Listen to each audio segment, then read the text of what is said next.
an integral part of the dairy industry, considering the kind of volumes that we do and the fact that it's a highly perishable daily kind of business, right, where daily procurement of milk is there.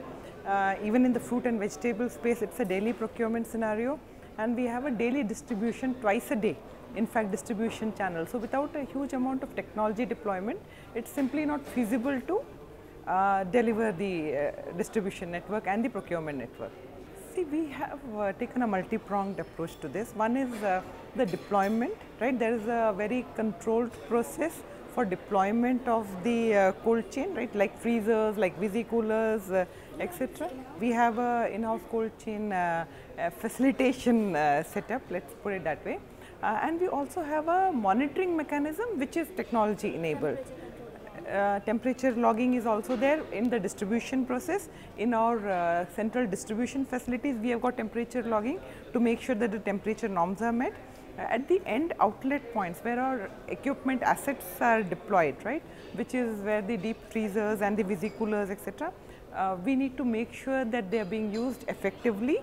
What's the utilization of the asset? So we have deployed technology at least from a validation physical auditing kind of perspective, where we have tags deployed and we have NFC technology to read and physically verify the presence of the assets. I would just put it as it's around 0.3% of the turnover, so it's quite less.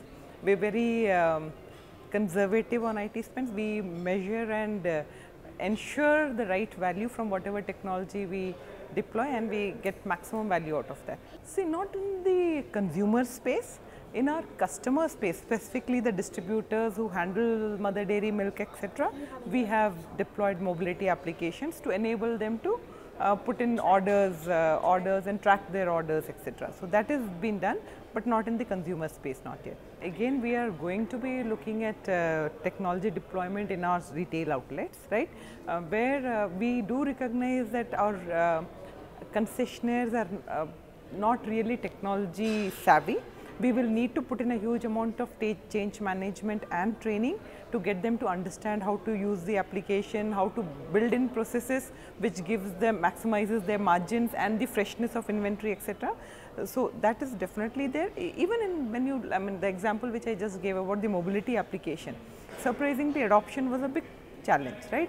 We thought anyone would definitely prefer to put in their indent on a mobile application than to call up a call center and give their order. It's also a single person kind of operation. Normally he runs the whole show, and he will have a backup person, because whatever it is he need, it is normally, I mean, the trainability of the primary person is easy, but the backup person, there's a lot of attrition happening. Right, so training him, keeping that change managed is the biggest challenge which we expect.